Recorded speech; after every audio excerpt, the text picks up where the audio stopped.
रहीम प्रचार प्रोग्राम के साथ मैं हूं आपका मेज़बान अहमद नवाज़ ख़ान। कौमी असम्बली का इजलास जारी है और लेकिन ये इजलास बेमैनी सा होकर रह गया है और इसमें कौमी असम्बली के इजलास में वज़ीर-ए-आज़म इमरान ख़ान भी शिरकत नहीं की और कायदे हिज़्ब इख्तिलाफ़ मियाँ मोहम्मद शहबाज शरीफ ने भी कौमी असम्बली के इजलास में शिरकत नहीं की।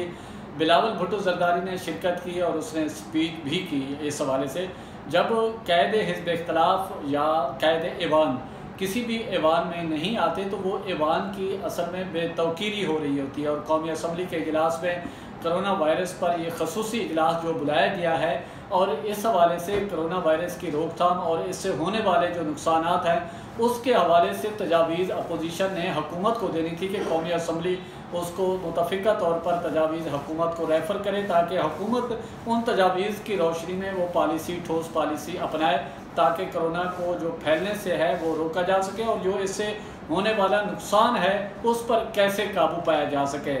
आपको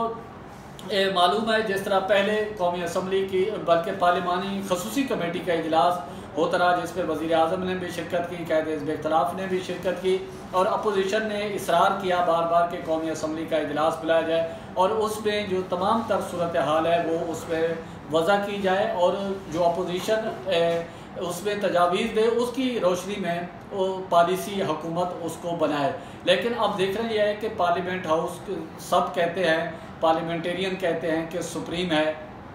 जब कायदे ऐवान और कायदे हिज़्ब इख्तिलाफ़ इस पार्लियामेंट की इज़्ज़त ना करें, एहतराम ना करें, उसके इजलास में शरीक ना हों, उनको तजावीज़ ना दी जाए हुकूमत को, तो फिर किस तरह हम कह सकते हैं कि पार्लियामेंट सुप्रीम है। का पार्लियामेंट महज एक बिल्डिंग की सूरत में तो नज़र आ रही है इस वक्त और जो एक दूसरे पर हुकूमत और अपोजिशन की जानिब से जो इल्ज़ाम तराशी का सिलसिला है वो भी जारी है, लेकिन जो आउटपुट है, जो ठोस इक़दाम करने की ज़रूरत है वो ना हुकूमत उसको संजीदा ले रही है और ना ही अपोजिशन उसको संजीदा ले रही है। पीपल्स पार्टी का अपना रोना है 18वीं तरमीम का और मुस्लिम लीग नून का अपना रोना है, उनके नैब में केसेस हैं, वो एक दूसरे पे इल्ज़ाम तराशी पे उतरे हुए हैं और हुकूमत ज़ाहिर है उसका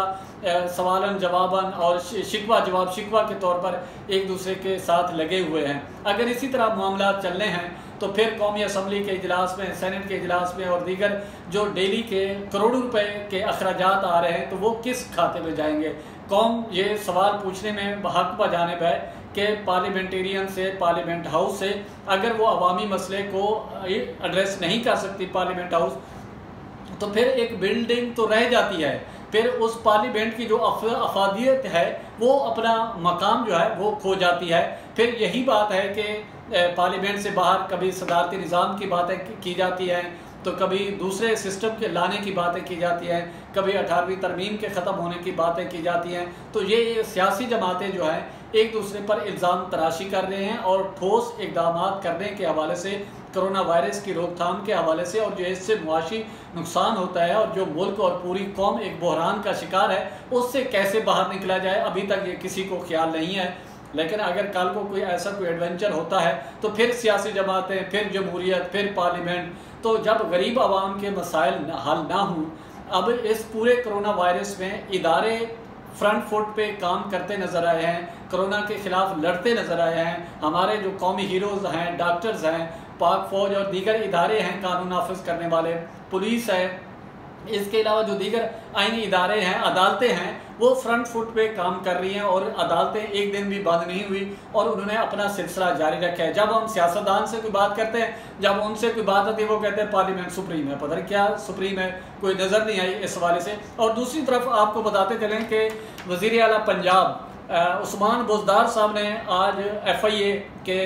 जो कमीशन बना है वाजिद ज़िया की सरबराही में मुल्क में हालिया जो चीनी बहरान की तहकीकात करने के हवाले से कमीशन ने आज वज़ीर आला को तलब किया था और उसमें वज़ीर आला पंजाब उस्मान बुज़दार उस कमीशन के सामने पेश हुए हैं और मीडिया जहां लगा हुआ था मीडिया को उन्होंने पता ही नहीं चलने दिया, वो पिछले गेट से वो कमीशन के सामने पेश होके और अपने सवालात के जवाब दे के और फिर चले भी गए और बाद में मीडिया को पता चला कि उस्मान बुज़दार साहब वज़ीर आला पंजाब जो है कमीशन के सामने पेश हो गए हैं और उस्मान बुज़दार कमीशन के सामने जो पेश हुए हैं उसके लिए FIA के हेड क्वार्टर पहुँचे जहाँ उन्होंने कमीशन के सामने अपना बयान भी रिकॉर्ड कराया है। और ज़राए का ये बताना है कि वाजिद ज़िया की सरबराही में कमीशन ने उस्मान बुज़दार से इंक्वायरी की।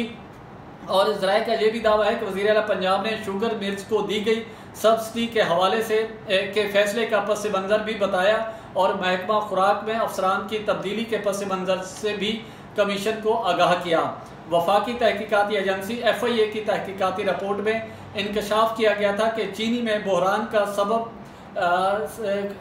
का सबसे ज़्यादा फ़ायदा हुक्मरान जमात के अहम रहनुमा जहांगीर तरीन साहब जो हैं उन्होंने उठाया और दूसरे नंबर पर वफाकी वज़ीर खुसरो मुख्तियार के भाई और तीसरे नंबर पर हुक्मरान इत्तेहाद में शामिल मुनिस इलाही ने कंपनियों ने फ़ायदा उठाया। और इस हवाले से वज़ीर आज़म इमरान खान का कहना था कि वो आला सतह के कमीशन की जानिब से मुफस्सिल फोरेंसिक ऑडिट का इंतज़ार कर रहे हैं जो 25 अप्रैल तक कर लिया जाएगा। ताहम बाद अज़ां कमीशन को रिपोर्ट पेश करने के लिए मज़ीद 3 हफ्तों की मोहलत दी गई थी। और आपको ये भी बताते चलें कि गुज़िश्ता दिनों में वफाकी वज़ीर जो असद उमर साहब हैं वो भी इस कमीशन के सामने पेश हुए हैं और शायद खाकान अब्बासी साहब भी वो मुख्तलिफ केसेस की उसमें और वो इसी कमीशन में चीज़ें सारे लेकर वो कमीशन के सामने पेश हुए हैं। आप देख रहे हैं ये है कि कमीशन इस पर क्या फ़ैसला करता है। बहरहाल हुकूमत कोई भी हो, जब तक कोई भी हुकूमत जो है चाहे वो अवामी हो या दीगर कोई हुकूमतें हों, जब तक आवाम को कोई रिलीफ नहीं मिलता आवाम उसको अच्छा या अच्छाई के लिहाज से याद नहीं कर सकती। आवाम का ज़ाहिर पार्लियामेंट जो है 22 करोड़ आवाम की नुमाइंदा है। जब 22 करोड़ आवाम के मसाइल हल नहीं होंगे तो फिर जो आवाम है वो एक तरह का डिसोन करती है हर चीज़ को। इसी के साथ जो मामला था हमें आमने आपके सामने लाए और बाकी फ़ैसला साजी या अरबाब इख्तियार का काम है या आवाम का काम है। हमारा काम है मसाइल की निशानदाही करना। इसी के साथ लोगों के लिए आसानियाँ पैदा करें, अपने गिरद नवा का ख़ास ख्याल